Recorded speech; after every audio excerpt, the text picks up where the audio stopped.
अब हम प्रश्नावली 8.1 से पहले इसका उदाहरण आता है एक, उसको लेने जा रहे हैं। उदाहरण एक बहुत ही बड़ा है, लेकिन ये सही बोर्ड एग्जाम में आ सकता है क्योंकि फिक्स नहीं होता है।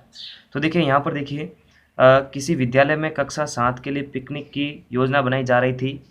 विद्यार्थियों की कुल संख्या का 60% लड़कियां हैं। विद्यार्थियों की कुल संख्या का 60% लड़कियां हैं। इनकी संख्या और लड़कियों की संख्या भी दे रखी है। पिकनिक का स्थान विद्यालय से 55 किलोमीटर दूर है और परिवहन कंपनी ₹12 प्रति किलोमीटर की दर से किराया लेती है। अल्पाहार का कुल खर्च 4280 रुपये है। तो आपसे क्वेश्चन पूछा जा रहा है कि कक्षा में लड़कियों की संख्या का लड़कों की संख्या से अनुपात ज्ञात कीजिए। अब देखिए, ज़्यादा एक बार फोकस करना आपको। ये क्या कह रहा है, हमारे पास में दो जानकारी इसने दे दी है कि लड़कियों की संख्या 18 है। देखिए, लड़कियों की संख्या 18 है, ठीक है। लड़कियों की संख्या तो हमारे पास में दे रखी है, वो है 18। और इस लाइन में क्या लिखा है, वापस एक बार देखना है कि विद्यार्थियों की कुल संख्या का 60% लड़कियां है। तो विद्यार्थी कुल है ही नहीं हमारे पास में, तो हम क्या करेंगे, विद्यार्थियों की संख्या x मानेंगे। विद्यार्थियों की संख्या, तो सबसे पहले इनको मानना पड़ता है, तो माना कि विद्यार्थियों की संख्या x है और x का 60% लड़कियां है और जिनकी संख्या भी दे रखी है। देखिए, इसको थोड़ा इधर समझते हैं थोड़ा तरीके से। जैसे टोटल है 10 विद्यार्थी, 10 में से अगर 8 लड़कियां हैं तो बाकी बचने वाले 2 लड़के ही होंगे। तो उसी तरह ये हमारे से पूछ रहा है, हमारे से ये कह रहा है कि विद्यार्थियों की संख्या का 60% लड़कियां है, तो लड़कों की संख्या ज्ञात कीजिए। तो हम क्या करेंगे, सबसे पहले कुल विद्यार्थियों की संख्या ज्ञात करेंगे और वो हमने x मानी है। तो x का 60%, देखो इसको लिखने का तरीका रहेगा, x का 60% लड़कियां है और वो कितनी है, 18 है। तो इसको सॉल्व करने का तरीका रहेगा, x का इंटू में बदल जाएगा, इंटू 60 बट्टा ये परसेंटेज आएगा 100 के अंदर, बराबर जाएगा, बराबर में 18। अब इसको सॉल्व करेंगे अपन, तो यहाँ पर देखिए x को तो यहीं पर रहने देते हैं, 18 के अंदर भाग लगेगा, ये 10 इससे इंटू हो जाएगा इधर जाके, और ये 6 जो है इधर नीचे आ जाएगा। तो यहाँ पर 36 हो जाएगा, 18 3 होगा, 10 से इंटू बनेगा 30। तो कुल विद्यार्थी हमारे पास में आए हैं 30। अब 30 में से हैं 18, 30 में से 18 तो लड़कियां है। देखिए, कुल विद्यार्थी है, कुल 30 है जिसमें से 18 लड़कियां है, तो बचने वाले अब लड़के होंगे, यानी कुल में से लड़कियां घटाएंगे। तो कुल में से लड़कियां घटाते हैं, 30 माइनस 18 करेंगे तो आएगा 12। तो लड़कों की संख्या कितनी प्राप्त हुई है मेरे को, 12 लड़कों की संख्या प्राप्त हो चुकी है। अब हमारे से ये क्या कह रहा था कि लड़कियों की संख्या का लड़कों की संख्या से, तो जिसकी जो का के पहले की जो चीज़ है वो ऊपर जाती है, लड़कियों की संख्या का, तो लड़कियों की संख्या पहले आएगी। लड़कियों की संख्या 18 और लड़कों की संख्या से, तो लड़के हमारे पास में आए 12। तो 18/12 का अनुपात निकालते, देखिए 6 से कट जाएगा, 6 18, 6 दूनी 12। तो अनुपात हमारे पास में आया 3:2। ये लड़कियों की संख्या का अनुपात लड़कों की संख्या से।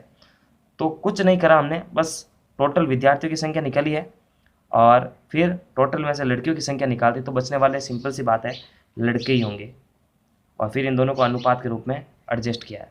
आगे बढ़ते हैं, क्वेश्चन नंबर दूसरा। ये क्या कहना चाह रहा है, क्वेश्चन नंबर दूसरा कहना चाह रहा है कि यदि 2 अध्यापक की भी कक्षा के साथ पिकनिक पर जा रहे हैं तो प्रति व्यक्ति खर्च क्या कीजिए।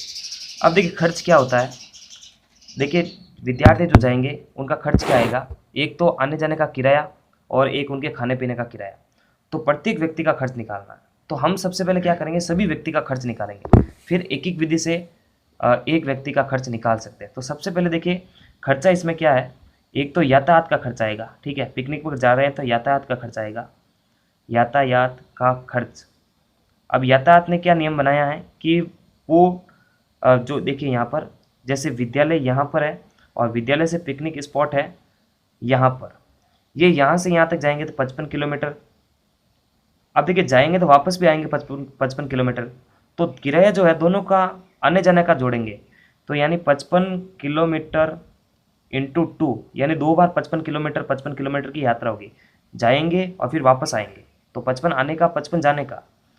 और ये कह रहे हैं कि 1 किलोमीटर का ये रुपये ले रहे हैं 12, तो ये भी इंटू होगा, तो इसका मतलब 110 इंटू हो जाएगा 12, और जब आप इसको सॉल्व करेंगे तो आएगा 1320। 1320 रुपये आएगा खर्च। आने जाने का खर्च तो आ चुका है। अब इसमें देखिए अल्पाहार का खर्च भी दे रखा है। अल्पाहार यानी जो खाने पीने का खर्च है वो भी जुड़ेगा।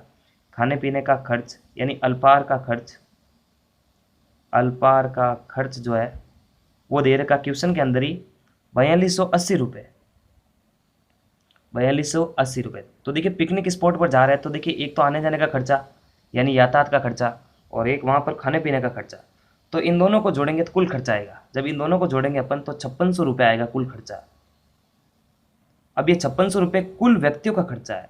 यानी कैसे, अभी हमने ज्ञात किया कि 18 तो इसमें लड़कियां है, 12 है लड़के और 2 है अध्यापक। तो टोटल इनको अगर अपन काउंट करेंगे तो क्या होगा, 32 आ जाएगा। ये 32 टोटल व्यक्ति हैं, यानी 2 अध्यापक हैं, 12 लड़कियां हैं और 12 लड़के हैं, 18 लड़कियां हैं और 2 अध्यापक हैं। तो टोटल व्यक्ति हैं जो पिकनिक पर जा रहे हैं 32 व्यक्ति हैं टोटल।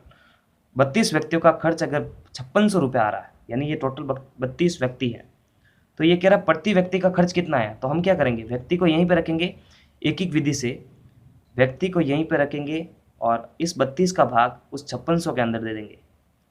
5600 के अंदर देंगे तो 175 रुपये प्रति व्यक्ति का खर्च आएगा। 175 रुपये प्रति व्यक्ति का खर्च आ जाएगा। कैसे, ये एक एक विधि से। जैसे 10 पेंसिल का मूल्य 100 रुपये है, तो एक पेंसिल का मूल्य क्या होगा, हम 100 के अंदर 10 का भाग देंगे तो आ जाएगा 10 रुपये। उसी तरह 32 व्यक्तियों का अगर कुल खर्च 5600 रुपये आ रहा है तो एक व्यक्ति का खर्च कितना आएगा, इस व्यक्ति को यहीं पर रखेंगे, 32 इसके इंटू में इधर जाके भाग में हो जाएगा। तो ये 175 रुपये प्रति व्यक्ति का खर्च आने वाला है। अब इसके बाद में इसका तीसरा सवाल करते हैं। अब देखिए इसी का तीसरा सवाल है, ये क्या कहना चाह रहा है, यदि उनका पहला स्टॉप विद्यालय से 22 किलोमीटर की दूरी पर है। यानी कैसे, वापस इसको समझते हैं कि जैसे ये विद्यालय है और ये है पिकनिक स्पॉट, यहाँ से ये चले तो ये पहला स्टॉप आ गया, यहाँ पर ये उतरे होंगे, यानी ये फर्स्ट स्टॉप है।